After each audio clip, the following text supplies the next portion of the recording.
अगर हनुमान कथा सुन रहे हो तो आज ये भी एक बात सुन लो, ये संसार के ऐसे इस ब्रह्मांड के हमारे देवता हैं हनुमान जी, रघुनाथ के दास, कि जो शत्रु उनको खाने के लिए आया है उस शत्रु से भी आशीर्वाद ले लेते हैं। अगर बनना है तो ऐसा बनो कि शत्रु भी आशीर्वाद दे जाए।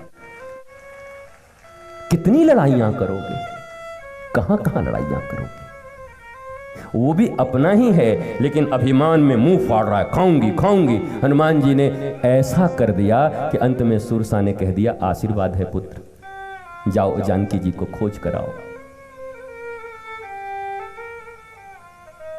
माता लोग हमको कम सुन रही हैं कि बोला ये शत्रु से बोल रहे हैं तो घर में ही नहीं पट रहा है, सास से पहले निपट लें उसके बाद देखें।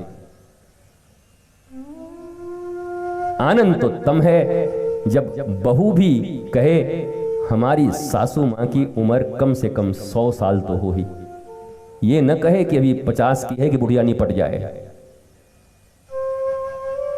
और बहू के ये कहने के साथ साथ सासू भी कहे, चलो कुछ मत अलग अलग हो सकते हैं किसी के, और हर आदमी के होते हैं, बाप बेटे के होते हैं, गुरु शिष्य के मत अलग अलग होते हैं, नाना मुनि नाना मत।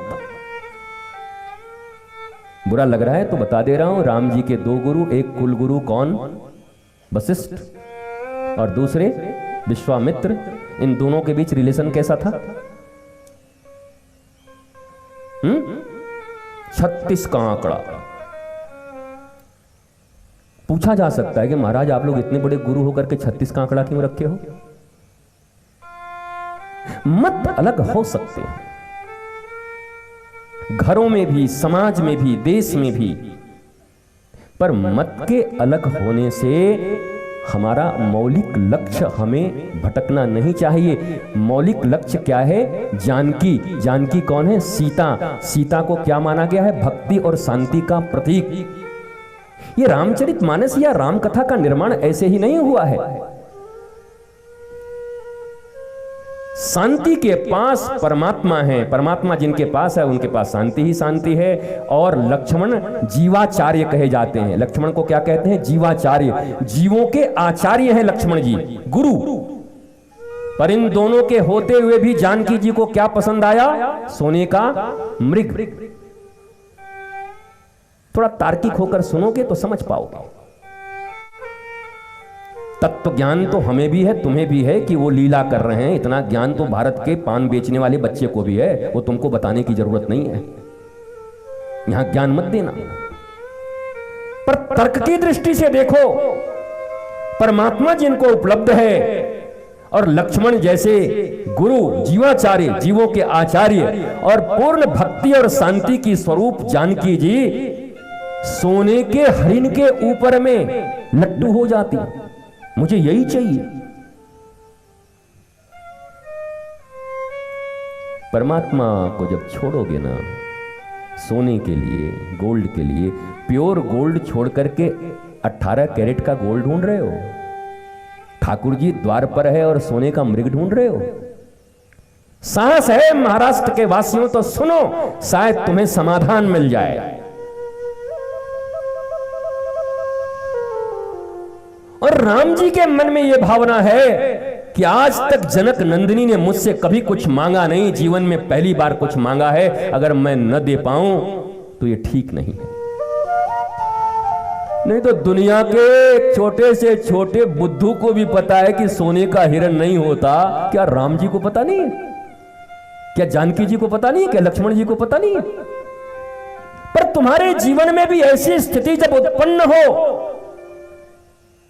तो भगवान राम के इस जीवनी से, जानकी के इस जीवनी से, हनुमान लक्ष्मण के इस जीवनी से उस समय तुम्हें क्या करना है, यह ज्ञान तुम्हें मिलता है। यह कथा सुनकर के केवल आंखों से आंसू बहा करके घर में जैसे के तैसे थे वैसे ही रह गए तो क्यों सुनते हो? जब तुम्हारे भीतर लचीलापन नहीं आया, परिवर्तन नहीं आया, तुम्हारे विचार नहीं बदले, देह से तुम ऊपर नहीं उठ सकते हो, मन से तुम ऊपर नहीं उठ सकते हो, आत्मा की खोज नहीं कर सकते हो, तो क्यों सुन रहे हो? कौन सी मजबूरी है? कथा सुनने से पुण्य होता है।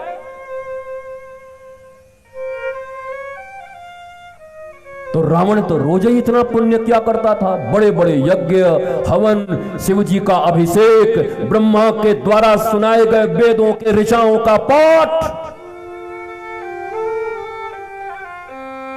शायद ही हनुमान जी, वाल्मीकि रामायण में लिखा है कि हनुमान जी जब गए तो हनुमान जी कंफ्यूजन में पड़ गए एक बार कि यार ये रावण खराब बंदा तो नहीं लगता है, कुछ गलतफहमी तो नहीं हो गई, ये चुरा के लाया होगा।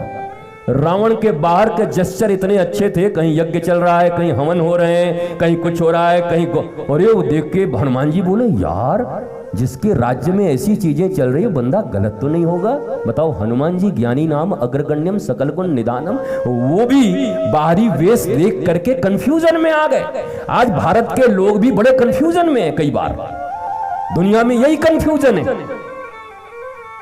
और गुरु का ज्ञान कंफ्यूजन को मिटा करके कंक्लूजन देने के लिए होता है। तीसरे दिन तुम्हें सारे कंफ्यूजन को मिटा करके कंक्लूजन देके जाऊंगा, कल कंक्लूड करूंगा।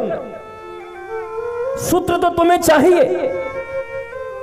जानकी जी ने मांगा, राम जी ने एक्सेप्ट किया, पर जाते समय राम जी ने लक्ष्मण को सिखा दिया कि जरा रक्षा करना, आज पता नहीं तुम्हारी भाभी को क्या हो गया, सोने का मृग मांग रही है मेरे होते हुए भी, पर चलो पहली बार जनक सुता ने कुछ कहा है तो देता हूं।